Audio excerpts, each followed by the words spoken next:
Wishing Chair. Chapter 1. The Strange Old Shop. The adventures really began on the day that Molly and Peter went out and spent 35 pence on a present for their mother's birthday. They emptied the money out of their money box and counted it. 35, said Peter. Good. Now, what shall we buy, Mother? Mother loves old things, said Molly. If we could find an old shop somewhere, full of old things, funny spoon, quaint vases, old glasses and bead, something of that sort would be lovely for Mother.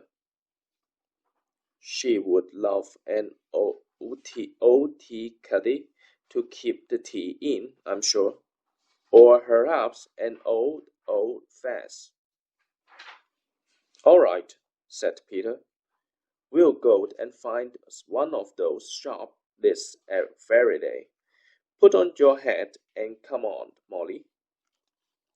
Off they went and ran into the town. It's a shop with the word antiques over it that we want, said Peter. Antiques means old things. Just look out for that, Molly. But there seems to be no shops with the word antiques printed over it at all. The children left the main street and went down a little turning.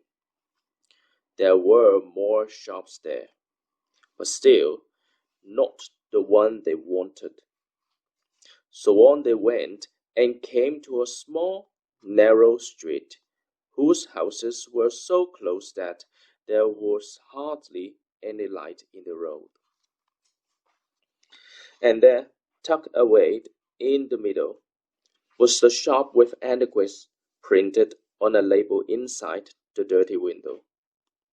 Good, said Peter. Here is a shop that sells old things. Look, Molly, do you see the strange little vest with swans set all round it? I'm sure Mother would like it. It was marked 25 pence. We could buy that and some flowers to put in it. So into the old dark shop they went. It was so dark that the children stumbled over some piled up rags on the floor. Nobody seems to be about. Peter went to the counter and read on it. The tiny door at the back opened and out came the strangest little man, no higher than the countertop. He had pointed ears like a pestle. The children stared at him in surprise. He looked very cross and spoke sharply. What do you want? Making a noise like that? We want to buy the vase with swan around it, said Peter.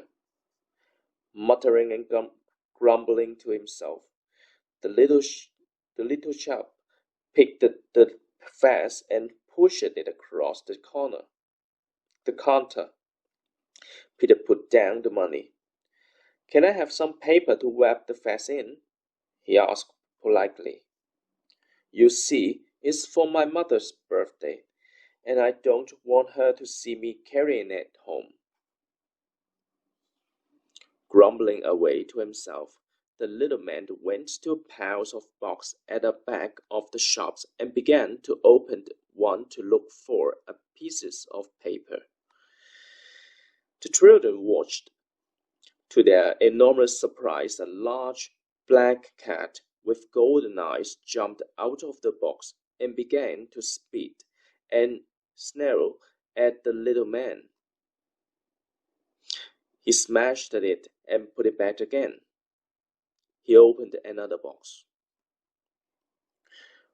One of that came the great wreath of green smoke that wound about the shop and smelled strange.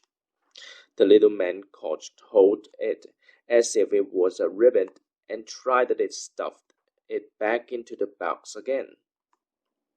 But it broke off and went wandering away. How he stamped and raved! The children felt quite frightened.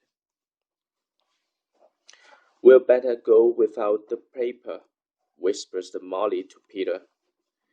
But just then, another extraordinary thing happened. One of the next box came a crowd of blue butterflies flew into the air, and the little man shouted with rage again. He started to the door and shut it, afraid that the butterflies would escape. To the children's horror, they saw him lock the door too and put the key into the pocket. "We can't get out until we let it go," said Molly. "Oh dear, why did we ever come here? I'm sure that little man is a groom or something." The little fellow opened another box, and hey presto! Out jumped a red fox. It gave a short bark and then began to run about the shop, its nose to the ground. The children were half frightened of being bitten, and they both sit in an old chair together, their legs drawn up off the ground out of the weight of the box. It was the most curious shop they had ever been in. Fancy keeping all those queer things in boxes. Really, there must be magic about somewhere. It couldn't be a proper shop. The children noticed a little stairways leading off the shops about the middle, and suddenly, at the top of this, there appeared somebody else. It was somebody tall and thin, with such a long beard that it swept the ground. On his head was a pointed hat that made him seem taller still. "Look," said Molly, "doesn't he look like a wizard?"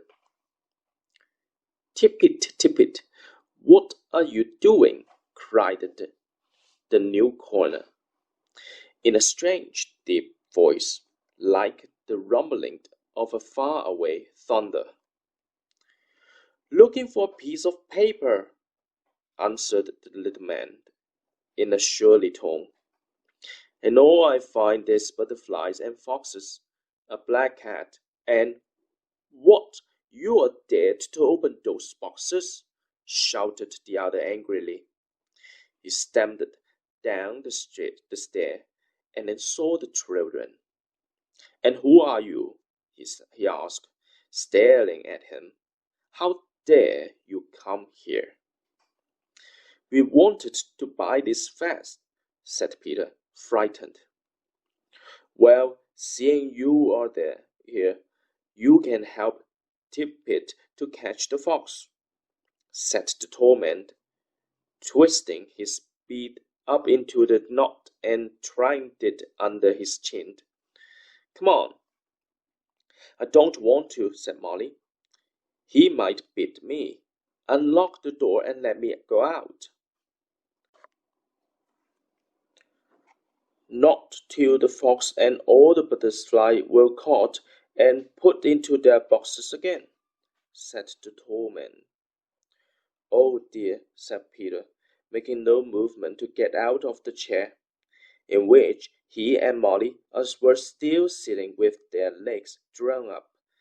"I do wish that we were safely at home." And then the most extraordinary things of all happened. The chair they were in began to creak and groan. and suddenly it rose up in the air, with the two children in it. They held tight, wondering whatever was happening. It flew into the air, but that was shut. It flew into the window, but that was shut too. Meantime, the wizard and Tip-Tip were running after it, crying out the range. How dare you use our wishing chair? Wish it back, wish it back. I shan't, cried Peter. Go on, wishing chair, take us home. The chair, finding that it could not get out of the door or the window, flew up the little stairway. It nearly got stuck in the doorway at the top, which was rather narrow, but just managed to squeeze itself through. Before the children could see what the room upstairs was like, the chair flew to the window there, which was opened, and out it went into the street. It immediately rose up very high indeed, far beyond the housetop, and flew towards the children's home. How amazed they are, and how tightly they clung into the arms. It would be dreadful to fall. I say, Molly, can you hear a flapping noise? Said Peter. What's the chair got wings anywhere? Molly peeped curiously, cautiously over at the edge of the chair. Yes, she said. It was a little red wing growing out of each leg, and they make the flapping noise. How queer! The chair began to fly downwards. The children saw that they were just over their garden. Go to our playroom, chair, said Peter quickly. The chair went to a big shed at the bottom of the garden. Inside was the playroom for the children, and here they kept all their toys and books, and could play any games they liked. The chair flew in and at the opened door and came to rest on the floor. The children jumped off and looked at each other.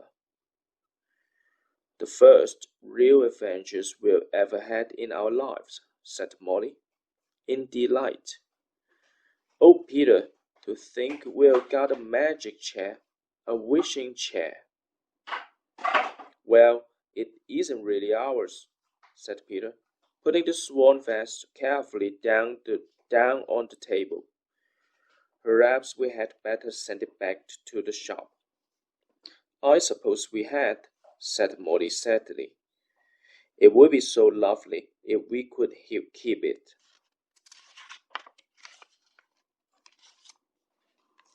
Go back to your shop, chair, commanded Peter. The chair didn't move an inch. Peter spoke to it again. Still, the chair wouldn't move. There it was, and there it stayed. And suddenly the children noticed that its little red wings had gone from the legs. It looked just an ordinary chair now. See, Molly, the chair hasn't any wings, cried Peter. It can't fly. I expect it is only when it grows wings that it can fly. It must just have grown them, and we were sitting in it in the shop. What luck for us! Peter, let's wait till the chair has grown wings again, and then get in it and see where it goes, said Molly, her face red with excitement. Oh, do let's. Well, it might take us anywhere, said Peter, doubtfully. Still, we have always wanted adventures, Molly, haven't we? So we'll try. The very next time our wishing chair grows wings, we'll sit on it and fly off again." "Hooray!" said Molly. "I hope it will be tomorrow."